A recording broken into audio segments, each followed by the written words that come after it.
Bismillahirrahmanirrahim. Assalamualaikum warahmatullahi wabarakatuh. Alhamdulillahirrabbilalamin. Wassalatu wassalamu ala rasulillah. Selamat datang kembali di channel Don Ditan. Channel yang katanya bikin Kristen beling satan. Katanya Pak, katanya. Alhamdulillah di sebelah saya ini ada Ko Halim. Ya. Waduh, udah berapa lama nih kok kesini? Udah lama ya. Aduh, sehat kok ya? Alhamdulillah. Sunatnya udah sembuh kok? Oh, beres sudah. Oh, udah beres? Udah sembuh? Udah Oh, beres. udah. Oh, nggak sunat lagi? Hah? Nggak perlu sunat lagi? Nggak perlu lah. Oh, nggak perlu ya? Nggak perlu. Cukup sekali ya? Ini habis. Bentar habis. Alhamdulillah ya, waktu itu kita udah pernah mendengar cerita seru daripada Ko Halim. Kali ini kita mau ngobrol-ngobrol lagi. Ya. Siapa tahu waktu itu ada yang belum diceritain kok, ya kan? Gimana nih? Apa kabarnya sekarang Ko Halim ini kan malah menjadi pengurus mualaf ya? Di yayasan apa kok? Sementara ini sebetulnya saya freelance aja. Oh, freelance? Freelance aja. Oh, deh. Freelance. ngurus mualaf juga ada Ya, freelance ya? freelance. Baru tahu saya. Freelance-nya gimana maksudnya? Ya maksudnya hanya relawan aja. Oh, relawan, Relawan, ya. membantu. Membantu mualaf atau membantu yayasan mualaf? Membantu yayasan mualaf. Oh, membantu yayasan mualaf. Udah berapa mualaf yang dibantu? Ya lumayan, ada sekitar belasan lah. Belasan. Oh. Maksudnya dibantu gimana nih? Ya artinya mereka kan mungkin butuh teman curhat. Ya kan? Oh, Butuh oh jadi kalau udah mau curhat ke Ko Halim bisa? Ya, bisa. Saya juga mau curhat kok. Silakan. Sejam berapa kok sejam? Oh bisa begitu ya? Ya. Oke, terus selain itu? Ya Buat artinya dengerin curhat selain itu? bimbingan juga. Bimbingan. Bimbingan juga. Kalau ada permasalahan agama juga kita diskusi. Oh, oke.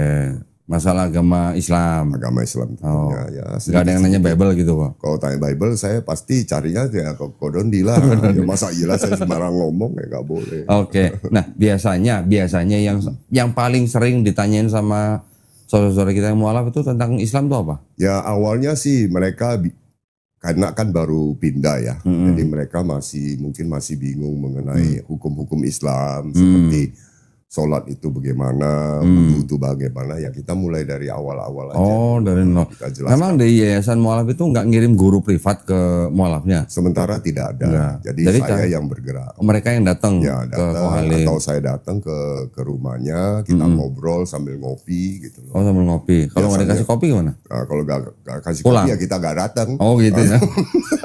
Nggak bener ya. Orang bina mualaf harus ada kopi ya. Oh, belasan orang ya. Belasan orang. Rata-rata yang Ko Halim udah bina itu rata-rata laki perempuan atau campur? Kalau untuk perempuan ada khusus teman kita juga relawan perempuan yang Ibu-ibu. khusus ngurus. Oke. Oh jadi Bapak cuman. Saya khusus untuk yang laki-laki. Oh iya ya, nggak boleh soalnya ya.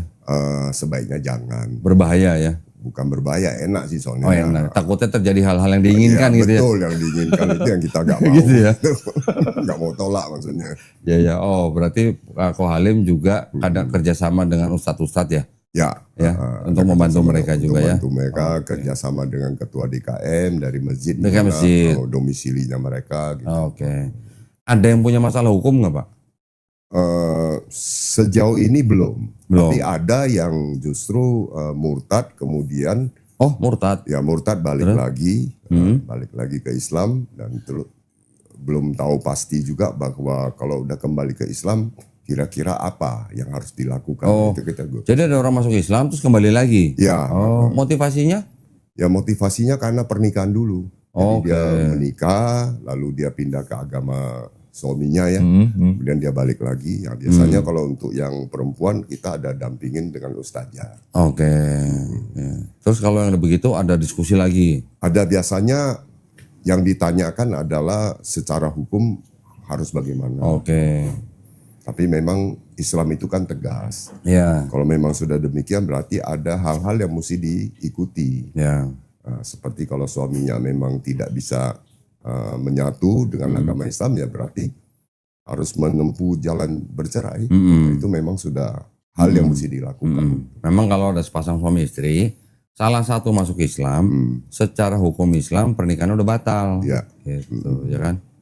Itu ada yang begitu. Ada, Pak? ada yang begitu. Selain itu, ada yang mungkin masalah dengan orang tuanya atau Yang disekap. orang tuanya justru enggak, yang lebih banyak itu justru masalah penghidupan.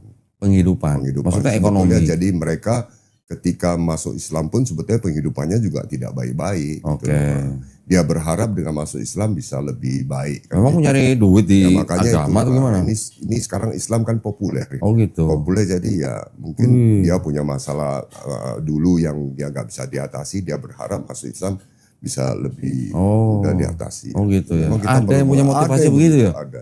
Oke, siapa tahu saya masuk Islam jadi tambah kaya gitu. Ya, atau ada backing ya. Ada Oh backing. Merasa ada backing ya. Oh nyari backing berarti. Karena fenomena mualaf ini sekarang macam-macam. Nyari backing. Nyari backing. Dulu pernah kepikiran Pak waktu masuk Islam nyari backing? Oh nggak pernah. Nggak pernah ya? Nggak pernah. Saya Kita juga nggak ada enggak loh, kepikiran sama kayak gitu. Sama sekali nggak pernah. Iya. Oh ini ternyata ada orang masuk Islam cari Ya, backing. karena kan sekarang mualaf center itu kan menyediakan konsultasi hukum secara gratis. Nah, jadi mereka punya masalah, mereka pikir lari ke Islam. Di situ dia bisa mendapat backup. Kan. Oh. Tapi tetap kita ada penegasan juga untuk hal itu. Kurang lebih seperti itu. Ya, ya, ya. Oke. Ada pengalaman-pengalaman yang gimana Pak sama yang dibantu gitu? Sejauh ini biasanya kalau mereka kesulitan, mereka sibuk nyari kita. Oh gitu. Nah, tapi begitu udah mulai ada penyelesaian, hilang biasanya. Oh, Nah, oke. itu sih wajar aja. Dilupain gitu ya? Dilupain wajar aja. Ini, nggak Kasihan Pak ya berarti pengurusnya. ini relawan aja kayak begitu. Iya, iya. Ya itu relawan sih. Iya ya. Kalau relawan gampang dilupain ya. Dilupain. Kasihan ya. Kasihan. Udah nggak digaji. Dilupain pula gitu. Oke. Nah, selain daripada mungkin tadi masalah pasangan, masalah ya karena untuk masalah pernikahan gitu ya. Selain itu ada dengan masalah mungkin pekerjaan atau Ada juga masalah mistik. mistik. Mistik. Jadi ada satu pengalaman, saya punya satu orang mualaf. Begitu dia masuk Islam, kita minta dia belajar, dia bilang dia nggak usah belajar katanya, karena tiap malam diajarin sama Nabi Sulaiman kan. Widih. Nah, luar biasa. Apa lagi nih mistik ini? Mistik. Ada begitu? Ada yang begitu. Nah terus dites nggak? Ya udah coba-coba kamu sholat jadi gitu. Intinya bahwa dia tuh selalu dikunjungi sama ulama-ulama zaman dulu. Widih. Nabi Musa gitu loh. Widih. Itu daftar dulu kan tuh kalau kunjungin dia tuh. Jadi Ada yang begitu. kebablasan. Wah. Nah, akhirnya kita pelan-pelan mengarahkan. Memang butuh waktu. Karena kan perpindahan itu kan satu hal yang mungkin juga pengalaman unik buat dia. Baru dengar saya nih ada yang begini nih. Oke, kalau masalah ekonomi ada, masalah pernikahan paling banyak lah ya. Ya, minjem duit lagi juga ada. Oh pinjam duit juga ada? Duit juga ada. Dipinjemin nggak? Ya kadang-kadang kita bantu lah. Oh dibantu, Semampu bukan kita, dipinjemin. Nggak dipinjemin. Bantu aja. Kita bantu aja. Oke, kalau dibantu kan nggak usah balikin. Ya nggak usah kembali. Kalau dipinjemin harus balikin. Nah, kita juga repot balikinnya kapan kan jadi masalah. Enggak, juga. maksudnya akadnya harus jelas gitu ya. Kalau Ya, bantu. Kita bantu, Balikin, tidak ada pinjemin, kita bantu aja. Oke. Semampu kita bisa. Iya, iya.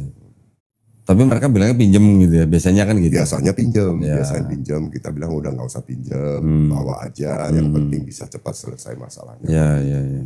Boleh dong Pak bantu kita juga. Ya makanya tinggal daftar aja. Tinggal daftar ya. Nanti saya minta lagi sama orang lain kan. Oh iya, iya. Inilah suka dukanya pengurus mualaf. Orang ngurusin mualaf nggak seperti yang dibayangkan ya. Karena ketika ada orang masuk Islam, dia merasa ekonominya terhimpit, mau cari siapa dia? Betul. Kalau bukan nyari pengurus mualaf ya. Betul. Mereka berpikir semuanya bisa diatasi gitu ya sama pengurus mualaf ya. Iya. Seperti pegadaian gitu begini ya. Pegadaian Sampai mengatasi, pegadaian berarti mengatasi masalah, timbul masalah baru kayaknya. oh mengatasi masalah timbul masalah baru. Oke, ya, ya, ya, ya. Nah itu Bapak juga kerjasama dengan masjid. Ya. Jadi untuk pembinaan mereka belajar sholat dan ikro segala macam, mereka datang ke masjid berarti. Ya, jadi ada ustadz yang kalau ada waktu ya dikumpulin, mereka kan belajar. Tapi Seminggu biasanya sekali. seminggu sekali, bisa seminggu 2 kali. Tapi intinya agak sedikit kurang minat untuk itu. Karena mereka sibuk kan dengan urusan pribadi dia seperti masalah penghidupan dia yang masih berantakan segala macam. Itu masih sibuk ngurusin itulah. Jadi kita paham aja. Ya, ya, ya. Memang sih butuh waktu. Ya, ya, ya. Oke. Jadi ya itulah ya tugas kita ya buat mengurus mereka. walaupun mereka sibuk juga harus menyempatkan diri untuk belajar Islam. Betul. Jadi mereka masuk Islam bukan cuma jadi Islam KTP gitu ya, Betul. tapi juga menjalankan Islamnya gitu. Pengajian-pengajian juga suka diundang. Ya, pengajian-pengajian, malah kemarin kan kita bikin acara untuk santunan mualaf juga kan Santunan dengan Pak mualaf. Dondi. Ya. Alhamdulillah juga pada hadir, walaupun kadang-kadang Biasanya kalau yang diundang, biasanya nggak muncul. biasanya nggak muncul. Kalau ada Kalau ada event biasanya muncul. kalau ada sumbangan Ya, baru pada muncul. Nggak apa-apa, nggak Oke. apa-apa. Yang Ya, penting mereka masih ada lah, masih Ya, eksis. Baru masih eksis gitu ya. masih eksis. Ya. Itu Bapak kerjakan mengurus para mualaf itu sendiri atau sama istri? Istri juga ikut, tapi ikut. lebih banyak saya sendiri sama beberapa teman bantu. Oke. Kita bantu mereka. Ya. Ada nggak Pak yang sampai mereka minta tolong terus Bapak nggak bisa nolong gitu? Sejauh ini sih belum pernah. Belum ya? Belum pernah. Karena pertolongan yang mereka minta itu pada dasarnya itu lebih short term ya. Jadi Short term. hanya jangka pendek. Oke. Misalnya mereka gak ada beras ya kan. Oh. Listrik belum bayar. Nah, Oke, itu kita masih bisa bantu. Nah itu rata-rata mualaf-mualaf yang minta tolong seperti itu, misalnya nggak ada beras, listrik belum bayar, itu rata-rata mualaf-mualaf yang terbuang dari keluarganya atau enggak? Ya mualaf-mualaf seperti itu biasanya di satu keluarga itu dia masuk Islam sebetulnya sudah lama. Cuma timbul masalah baru, misalnya dia tuh sempat nganggur misalnya. Oke. Jadi dia datang lagi, dia minta bantuan gitu loh. Oh. Kalau mualaf-mualaf baru malah masih belum terlalu bermasalah, masih stabil lah ya, masih ada penghasilan walaupun masih kurang gitu Nah loh. kalau mualaf udah lama, terus lagi susah minta tolong lah, terus apa bedanya sama muslim-muslim yang lain? Betul. Jadi udah kita anggap sebagai salah satu cara untuk kita dapatkan amal aja. Begitu ya. Nggak usah terlalu diperhitungkan lah. Kan sebenarnya gini Pak, kalau misalnya Bapak dimintain tolong sama orang-orang ya entah itu mualaf, entah itu ya muslim dari keluarga Islam yang memang membutuhkan bantuan, itu kan sebenarnya kan kalaupun kita tidak bisa membantu semua, kan kita bisa kerjasama dengan apa misalnya Basnas misalnya gitu. Ya, Itu boleh juga tuh Pak. betul. Kita juga ada sih, minta Basnas juga, cuma mereka kan punya tata cara ya. Punya tata cara, mereka juga ibarat kata ada aturan mainnya lah ya. Ya. Kadang-kadang mualaf itu kan butuhnya cepat. Jadi kita atasi aja selama kita masih bisa. Oke. Itu aja. Ya. Nah, sambil kita pikir kalau mau jangka panjang ya berarti nanti ke Basnas. Jadi kalau satu orang butuh di bawah 10 juta mah udah tutup gitu ya. Di bawah 10 juta belum bisa tutup itu. Kirain tadi tutup dulu katanya. Yang bener dong Pak, yang konsisten dong. Saya mau bilang 20 juta nanti sangat ketinggian. Bilang 10 juta ternyata belum bisa tutup gimana dong? Ini sebentar lagi ada yang telepon minta alamat nih kayaknya nih. Oh gitu ya? Minta nomor telepon biasanya. Alamat apa maksudnya? Nomor telepon. Nomor Tadi telepon udah siapa? bilang di bawah 10 juta kan. Oh gitu. Udah siap-siap ada. Ya udah nomor Bapak cantumin nomor Bapak. Ya. Ya memang ya gimana ya memang ya namanya kebutuhan hidup mereka kadang-kadang apalagi untuk mualaf-mualaf yang terbuang dari keluarga itu yang kadang-kadang memang harus kita perhatikan. Jangan sampai juga gara-gara itu nanti mereka menggadaikan iman lagi. Betul. Tapi mau sampai kapan ya? Ya, tapi kalau menurut saya sih sebetulnya kondisi kayak begini ini kalau sampai bertahan lama itu berarti akidah dan tauhidnya harus dipertanyakan. Ya. Itu dia masuk Islam itu tujuannya apa? Ya, itu juga penting karena kan yang kita jagain dari mereka itu kan iman dan akidah. Betul. Ya kan. Karena kadang-kadang juga masih banyak orang masuk Islam, sudah beriman ke Islam, tapi masih kadang-kadang masih bawa-bawa akidah lama. Betul.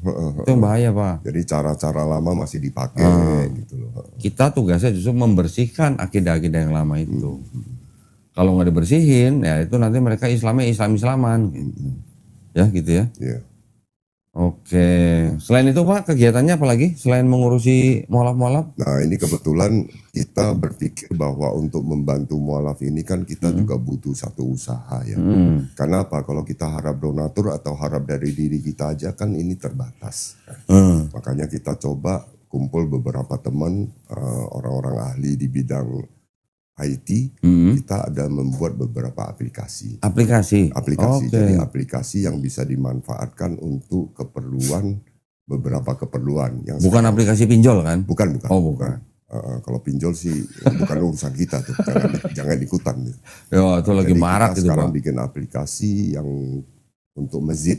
Oh, untuk Untuk masjid. masjid, Oh, untuk tuh masjid keren sama tuh. untuk untuk pondok pesantren. Oh, untuk pesantren. Ya, jadi artinya aplikasi itu bisa dimanfaatkan untuk beberapa hal penting, sehingga hal-hal yang terjadi seperti kita sekarang ini, kita akan lihat bahwa masjid itu ada masjid yang makmur, ada masjid yang bayar listrik aja gak mampu. Nah, dengan aplikasi ini kita berharap bahwa ada connecting antar masjid, supaya mereka bisa saling mendukung. Karena kita kadang-kadang satu masjid dengan masjid lain itu gak saling mengenal. Sehingga ketika mau bangun masjid pun dasarnya cuma lillahi ta'ala katanya kan, terus akhirnya minta-minta sumbangan di jalan. Sebetulnya ini juga kurang elok lah. Ini makanya aplikasi ini kita harapkan nanti bisa menjadi satu kontribusi yang bagus untuk masjidnya, juga untuk masjid-masjid yang lain. Ko Halim tadi ngomong aplikasi, saya jadi ingat dengan teman-teman di Medan. Ya, terakhir saya safari dakwah di Medan, teman-teman kita yang IO-nya itu, yang panitianya juga, mereka juga membuat aplikasi juga, yang urusannya juga dengan komunitas masjid-masjid DKM untuk saling bantu gitu. Ya. Seluruh Indonesia juga tuh dia. Oh gitu. Oh, ini mungkin sama berarti ya, mirip ya? Beda kali ya. Beda ya. Sekarang kan artinya kalau untuk aplikasi kita, kita sudah siapkan, mungkin nanti ada yang bisa menyampaikan ya mengenai sedikit perkenalan mengenai aplikasi yang khusus masjid itu. Coba, ada orangnya Pak? Ada Bawa orangnya? Pak Eko, sarjana hukumnya. Waduh, boleh. Ada sarjana hukumnya. Nih boleh. Oke. Masuk Pak Eko. Masuk. Ini kita perkenalkan Pak Eko Prasetyo. Di situ aja, di situ. Nah, di sini apa di mana? Tok. Hah? Di sampingnya Ko Halim. Samping saya aja mendingan. Jangan jauh-jauh lu, hilang. Enggak takut jebol sini. Takut jebol. Udah? Nah, Mas Eko. Waduh, Mas Eko ini yang membuat aplikasi itu tadi. Ya, ini tim Dengan kreatifnya. Ada tim juga. Oh, ada tim. Ya, betul. Mas Eko bagian dari tim itu. Ya. Nama aplikasinya apa, Mas? Satu kubah. Satu Kuba. Betul. Ini untuk apa nih aplikasi ini? Nah, istilahnya kan gini. Kita melihat dari yang mungkin dari dibicarakan sama Ko Halim, yang disampaikan setidaknya umumnya seperti itu. Tapi kan kita pikirkan juga bahwa masjid sekarang kan istilahnya harus makmur lah. Setidaknya minimal lah harus makmur dan ada pendapatan mandiri. Tidak dari sumbangan ataupun donasi gitu kan. Ya. Nah, di aplikasi ini kita bangun untuk masjid ini supaya dia mandiri, Pak. Contohnya kita bisa buka UMKM masjid. UMKM masjid. Iya, melalui aplikasi itu. Seumpama di setiap jamaahnya dalam satu lingkup itu, kayak DKM itu kan ada wilayah tuh. Ada usahanya apa segala macam, bisa dimasukkan di aplikasi itu, diumumkan. Atau di branding lah hasil usahanya seperti itu. Jadi nanti masjid itu mendapatkan fee dari situ juga. Oke. Nah, kemudian kita kan melihat dari sekarang juga ada beberapa apalagi namanya travel ya Pak. Travel umroh contohnya. Biasanya kan travel umroh sekarang kan banyak ya, mungkin masyarakat atau jemaah umroh itu agak ragu lah. Ada mungkin penipuan atau apa terkait dengan anggarannya itu segala macam. Nah, kalau dilewat melalui masjid itu kan terkontaminasi lah, artinya terstruktur lah kalau di masjid. Jadi di seumpama nih orang di masjid ini, seumpama masjid A ada apalagi jemaah masjid itu ada yang mau umroh, daftarnya ke masjid itu Pak. Nanti kerjasamanya dengan travel umroh yang sudah terverifikasi melalui aplikasi itu.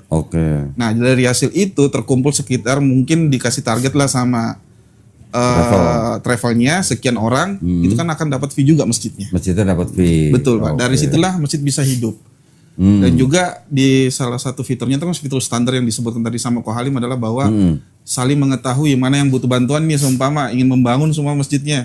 Masjid lain juga yang sudah makmur atau ada kelebihan bisa membantu itu. Nanti juga barteran, pada saat dia butuh juga dia seperti itu. Itu apalagi namanya fitur yang saya sebutkan ini standarisasinya lah Pak. Itu. Tadi nama aplikasinya apa? Satu Kubah. Satu Kubah. Selain UMKM, travel, apalagi? Kurirnya Pak. Kurirnya? Kurir. Untuk ngantar apa? Ngantar dari UMKM-nya itu Pak. Kurir juga ada bisnis kurirnya juga Pak. Ngantar apa? Ngantar belanjaan, sumpama ada pesan nih. Siapa di yang kecamatan lain sumpama. Itu bisa Pak melalui aplikasi itu. Pesan kurir? Pesan kurir. Artinya kurir food lah. Oke. Bisa pengirimannya ke situ atau paket lah terserah bisa. Berarti ada driver yang harus daftar. Harus daftar ada juga. Oh, berarti seperti aplikasi Gojek gitu seperti itu. kurir-kurir yang udah ada ya. Betul, tetapi kita ambilnya dari anggaplah kan biasa ada orang maaf aja ini istilahnya nggak ada kerjaan gitu kan di masjid kita tampung nih kayak mualaf atau apa kita bisa masukkan di situ. Artinya membuka lapangan pekerjaan, ada driver apa segala macam gitu. Oke. Jadi kita membuat aplikasi Tapi yang menurut saya yang penting justru adanya data jamaah. di jamaah masjid. yang paling utama. Data jamaah. Iya, kita sekarang kan bingung jamaah di satu masjid itu apakah terdata atau tidak. Ya, Kebanyakan sih enggak, Pak. Enggak terdaftar. Betul. Nah, terus Beda sama kemudian gereja, Pak. mualaf juga Belum itu terdaftar. bisa terdaftar. Kemudian anak yatim misalnya. Jadi dengan terdaftarnya itu akhirnya kita jadi tahu di masjid tersebut sebetulnya ada berapa anak yatimnya, ada Oke. berapa mualafnya, kemudian ada berapa jamaahnya. Iya, iya. Akan sangat jelas di jelas situ ya. betul. Ya, ya, ya. Jadi terdata Pak, terstruktur datanya. Iya, iya, iya. Oke. Walim batchnya miring kok. Oh, tambah miring ke sini dong. Nah, gitu. Biar kayak ulama maksudnya. Ulama apa baru ya? Sudah launching aplikasinya? Belum. Belum. Jadi Kapan rencananya? Ya sebenarnya dalam kata ini kan kita butuh dalam kata artian butuh pengembangan Pak. Yang pertama kita harus survei dulu di masjid-masjid kan masing-masing kebutuhan masjid apa dulu kita perlu tahu keadaan, terus terkait dengan data-datanya apa sudah terstruktur atau belum gitu Pak. Ininya apa? Rencananya dalam timeline itu kira-kira sebenarnya launchingnya mau kapan? Tahun ini atau tahun depan? Kalau sudah terkumpul kan kita terkendala terkait dengan masalah anggaran pengembangannya Pak. Itu yang sementara kita apalagi namanya fokuskan ke situ. Jadi kita sekarang lagi mencari mitra. Oke. Mitra untuk mengembangkan aplikasi ini. Jadi karena tim kreatif yang sudah tersedia, kemudian bagian daripada aplikasi sudah ada, tinggal pelaksanaan mengerjakannya, Iya, kan? betul. Merealisasikan. Makanya kita butuh mitra untuk bersama-sama mengembangkan aplikasi ini. Oke. Gitu.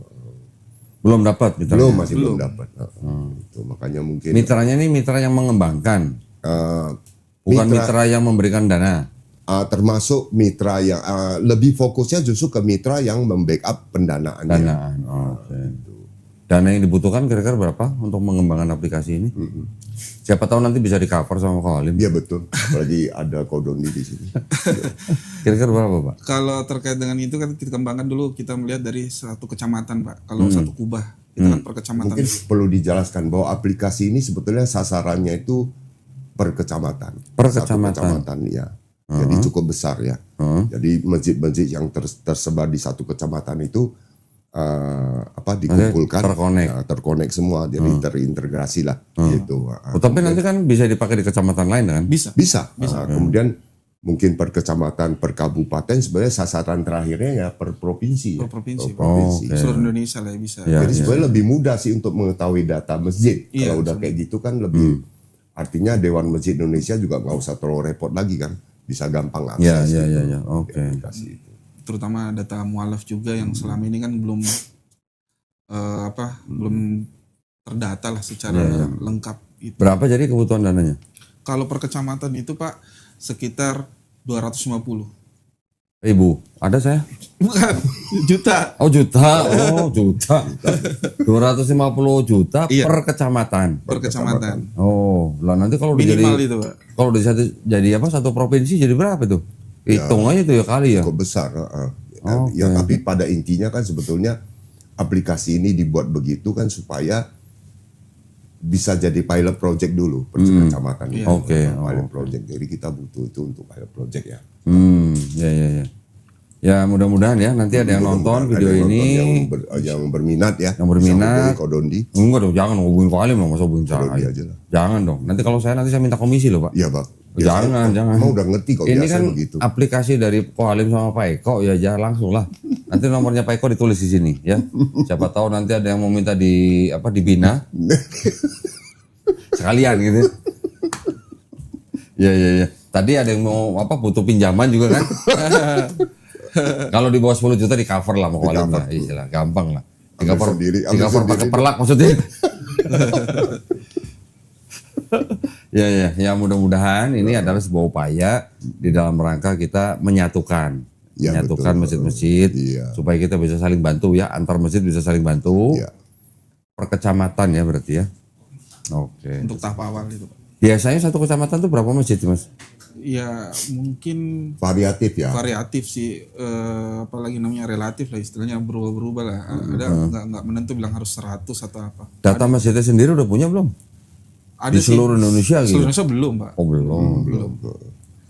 Oke. Yang saya tahu yang dari hasil survei kemarin dari sini sekitar 80 masjid. Masjid besar ya, Pak, bukan musola. Iya. Masjid besar gitu. Oh belum musola? Belum musola. Itu lebih banyak lagi kalau sama musola itu Iya, ya? karena sistemnya nanti masjid yang mendata musolanya. Oke. Seperti itu kan ada induknya, anggaplah ada induk ini yang membawa kayak di Citra, otomatis Cikal yang besar. Jadi dia masjid-masjid kecilnya itu didata sama dia, seperti itu. Iya.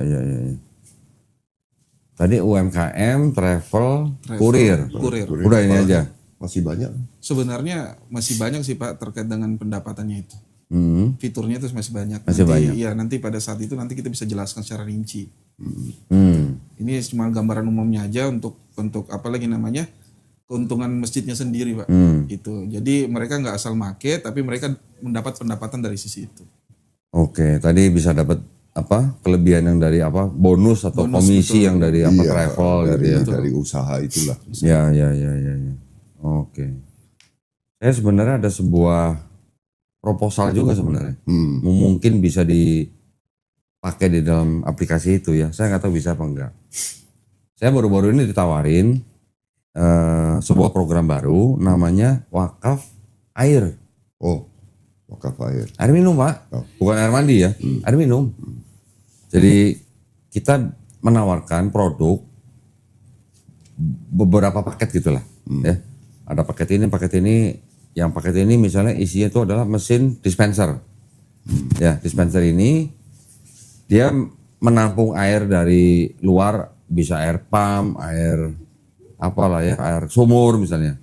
Masuk ke dalam alat ini, keluar tinggal diminum gitu. Oh. Yang diminum ini kelasnya kelas, saya nggak boleh sebut merek ya. Nggak boleh. Jangan ya. Kan kalau di air itu ada yang namanya TDS Pak ya. TDS itu adalah Total Dissolved Solids. Berapa tingkat apa? pH. Bukan pH. Kayak semacam apa logam ya. Mineral. Kandungan mineral. Tapi yang solid Pak. Ya. Contohnya yang paling bahaya kan logam. TDS itu kan kalau nggak salah menurut dari Kementerian Kesehatan yang aman diminum manusia itu kan yang TDM-nya di bawah 500 ppm ya. Air dari sumur atau dari pump masuk ke dalam itu, misalnya air itu tadinya misalnya 200 ppm atau 300 ya, masuk ke alat itu, mesin itu bisa bikin TDS-nya air itu di bawah 20. Dengan teknologi apa? Teknologi filter. Nah, teknologinya itu ada satu nama istilah yang apa ya? Bukan filterisasi ini aja. Coba pinjam itunya, brosurnya. Satu-satu. Nah, saya mungkin belum perlu sebutin mereknya karena ini nanti dengan teknologi apa ya kemarin saya lupa istilahnya, reverse osmosis. Oh iya. Nah dengan reverse osmosis ini yang bisa menyaring partikel-partikel di dalam air sampai begitu aman untuk diminum. Gitu. Jadi konsep teknologinya itu RO namanya. RO betul. Ini semua pabrik air mineral itu pakai konsep seperti itu. Kita tahu air minum botolan ya itu kan macam-macam TDS-nya. Betul. Yang paling bagus itu kan berkisar antara 20 TDS-nya. Ada yang sampai 80, ada yang sampai di atas 100, bahkan ada 140. Ya walaupun tetap aman diminum, tapi mesin ini bisa menghasilkan TDS 20, bahkan di bawah 20. Di studio kami sudah coba dong. Oh. Ya. Di rumah saya belum. Belum, harus daftar. Tuh ya, terus saya udah pasang satu. Saya ambil paket yang filter air dan juga dengan ini. Ini adalah air purifier, ya. Kemarin kita sudah coba tes, airnya berasal dari pump, ya, masuk ke dalam mesin itu. Ketika kita tes, TDS-nya sekitar 84.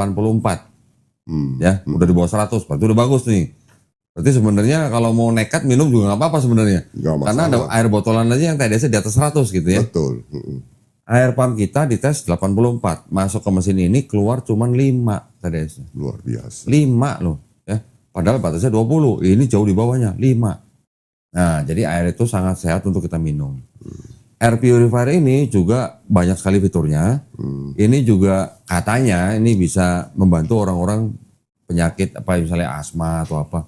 Ini sangat bagus gitu manfaatnya. Nah, maksud saya, contoh misalnya di sebuah masjid misalnya, ya kan, pasti kan juga menyediakan air minum. Ya. Betul kan? Betul. Sekarang biasanya kan menyediakan air minum dengan apa? Galon. Ya? Galon. Galon.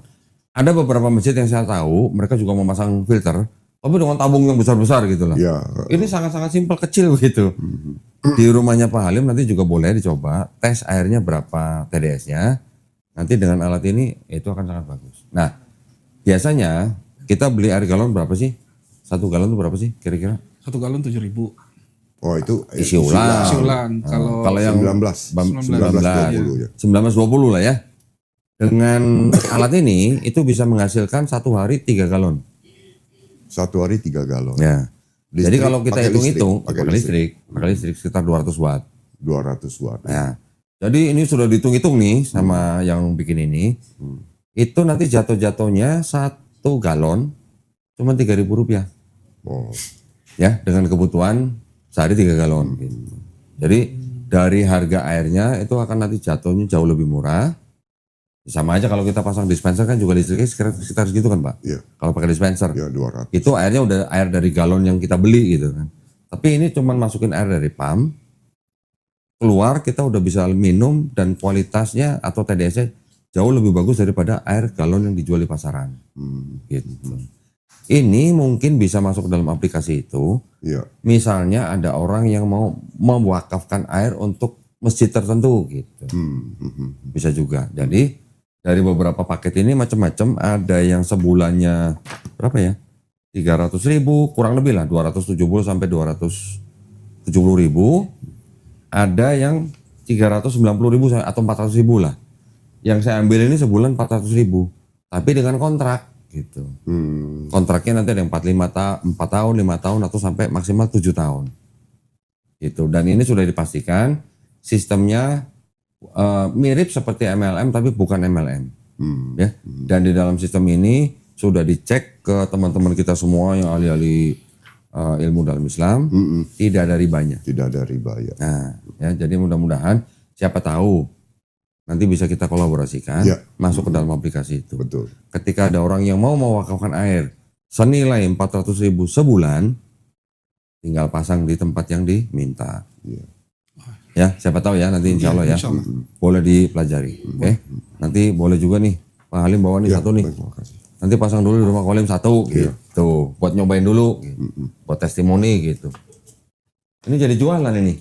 Kontennya konten jualan ini. Ini konten jualan jadinya ya. Luar biasa. Loh, tapi kan kita membuka peluang bagi orang yang mau wakaf air. Betul. Gitu. Begitu sekarang kita jual bacang dah. Jual bacang. ya kita kan kita berupaya sesuatu yang insya Allah bermanfaat buat umat Islam. Betul. Dan ini bukan cuma buat umat Islam aja loh, siapa aja bisa loh. Dan ini bagus. Ya. Oke, insya Allah ada lagi Pak yang mau diceritain tentang Gimana aplikasi, masih ada yang mau ditambahkan? Ya istilahnya kami juga lagi namanya terkait dengan masalah pesantren. Aplikasi kita buat untuk pesantren. Artinya untuk manajemen mereka di pesantren kan selama ini mungkin ya kita bisa membantu manajemennya di pesantren. Terkait dengan orang tua santri yang ingin tahu kegiatan anaknya, apa jadwal apa segala macam kan kebanyakan kan sekarang banyak kasus-kasus di televisi tuh terkait dengan inilah pembulian inilah. Nah, itu tujuan kita membuat aplikasi itu namanya Santri Cerdas. Itu untuk memanajemen mereka terkait dengan pendidikannya juga, terkait dengan apalagi namanya kajian-kajian juga bisa dilihat langsung di situ oleh ustaz-ustaz yang ada di pesantren. Mempermudah aja seperti itu. Ya. Sistemnya sama sih Pak, untuk menguntungkan pesantren juga ada, bisnis untuk anunya juga ada. Seperti itu kita terapkan di situ juga. Sama kayak di Satu Kuba itu. Berarti kalau bisa di pesantren juga bisa di sekolah umum berarti? Bisa Ada, Pak. sekolah umum. Ada, Kalau sekolah umum cerdas. Cerdas namanya Pak. Oke. Kita udah siapin 3 aplikasi. 3 aplikasi. 3 Oke. aplikasi. Ini ngomong-ngomong berarti pemodalnya kok Alim berarti? Pemodalnya kita masih berharap ada kerjasama. Kerjasama. mitra. Iya. Kita konseptor. Modalnya nggak gede kok, Nggak gede. Cuman berapa tadi? 250 juta per Iya. kecamatan? per kecamatan. Oke. Nah, Bapak udah modalin berapa kecamatan? Akan segera kita Insya Allah. Segera. segera terjadi. Iya. Insya Allah ya. Insya Allah. Ya, yang penting kita niatnya baik Iya. ya, untuk kemaslahatan umat gitu ya, melalui masjid-masjid. Iya betul. Oke, ada lagi yang mau diceritain? Cukup, Insya Allah cukup. Cukup? Dari Koalim cukup? cukup. Ini belum ngomongin yang ini nih Yang apa mau bicara? yang kisah pribadinya nih. Kisah pribadi Yang apa? mungkin dulu di sini belum diceritain gitu, ada yang mau diceritain lagi? Apa ya kira-kira? Ya? Nah, nggak tahu. Terlalu banyak soalnya. terlalu banyak. Ini kan Kalau gitu 20 tahun lebih kan. Dikit 20 aja lah, tahun dikit lebih, aja ya. lah. Apalah misalnya contoh habis sunat terus infeksi bengkak atau gimana. Jangan sunat-sunat melulu, aduh kacau deh. Ceritanya nanti habis sunat bengkak terus berdoa gitu. Berdoa ya. Ya Allah, sembuhkanlah sakitnya tapi kekalkanlah bengkaknya. Gitu kan bisa begitu doanya.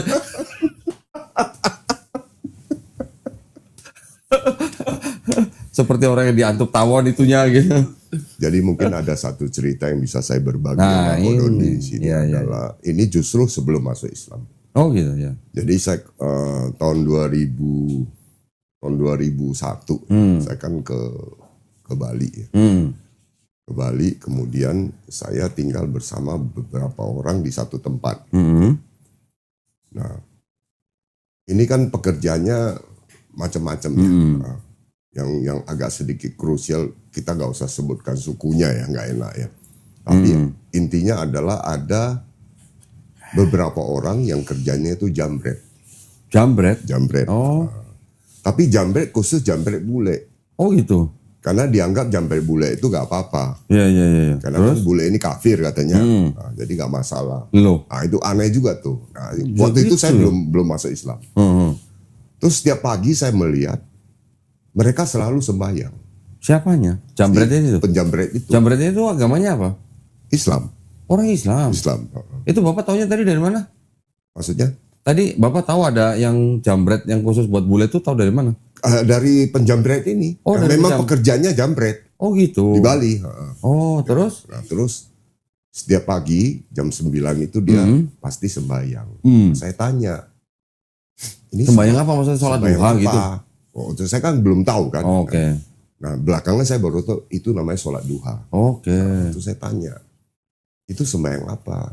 Oh, itu sembahyang supaya rezeki kita lancar, kita selamat. Sholat duha biar rezeki lancar tapi jambret jambret bule. Jambret, pekerjaannya jambret bule. Jangan ditiru ya. Jangan ditiru. Terus? Nah, saya kan nggak yakin ya bahwa itu bisa membuat rezeki lancar. Nah, kebetulan waktu itu saya kan kerjanya sebagai guide ya, guide tamu gitu, tamu-tamu dari luar. Jadi suatu waktu saya kepengen gitu, nah, terus saya ikut sholat. Hah? Ikut sholat duha. Ikut sholat duha. Tapi gak tahu tata caranya, cuma taunya pokoknya ikutin Enggak, Bapak ikut aja. sholat duha itu maksudnya mau ikut jambret? Bukan. Jadi saya kan punya pekerjaan juga.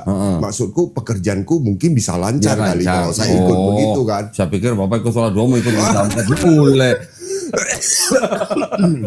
Terus? Ya udah, akhirnya kita ikut ya sholat. Walaupun kita tidak tahu tata caranya.